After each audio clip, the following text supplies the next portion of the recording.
Hi friends, today we will see how to realize a cascade FIR filter. So let us take a problem.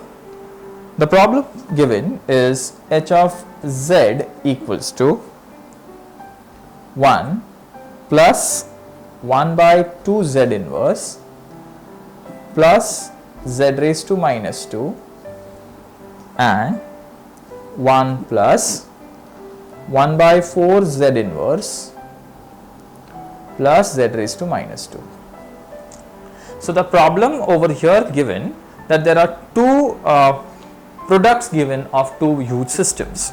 So if I multiply, there are going to be 10 raised to minus 4 in z raised to minus 4 will be there in the system. So which will become more complicated if you directly wanted to implement a direct form. For direct form, what I need to do is I will multiply each term. So there will be huge number of terms.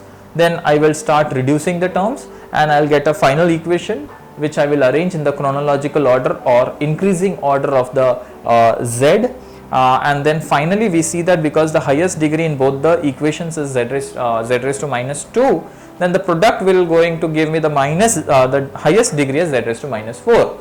So there will be ultimately 4 terms.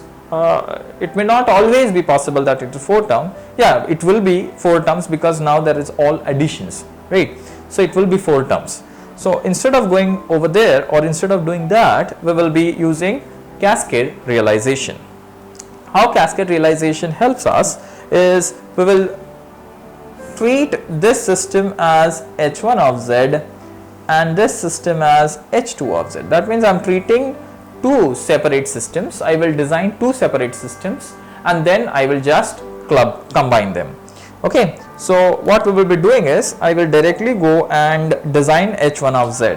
So I will say that h1 of z given is 1 plus 1 by 2 z inverse plus z raised to minus 2, right?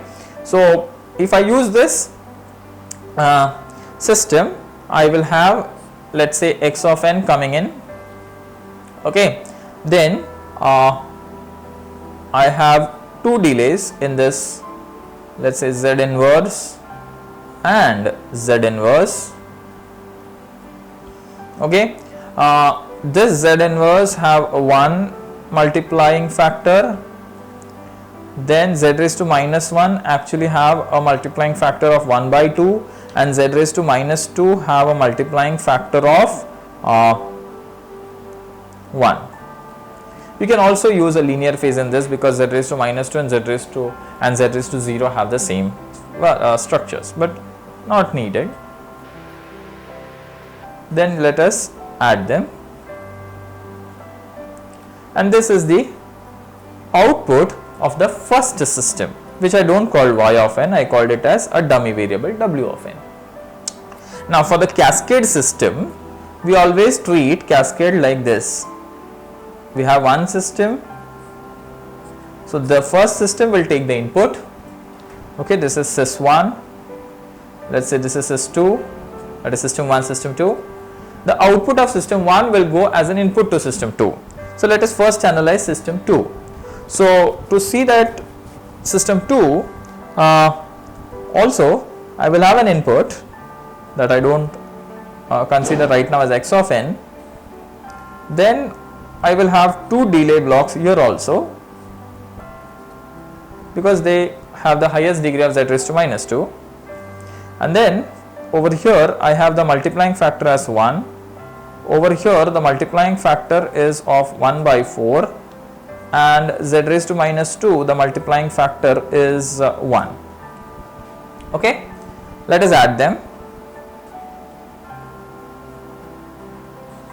So I will add this term to this one and this term to this one, and this will be my final, because there are only two systems, so final output will be y of n.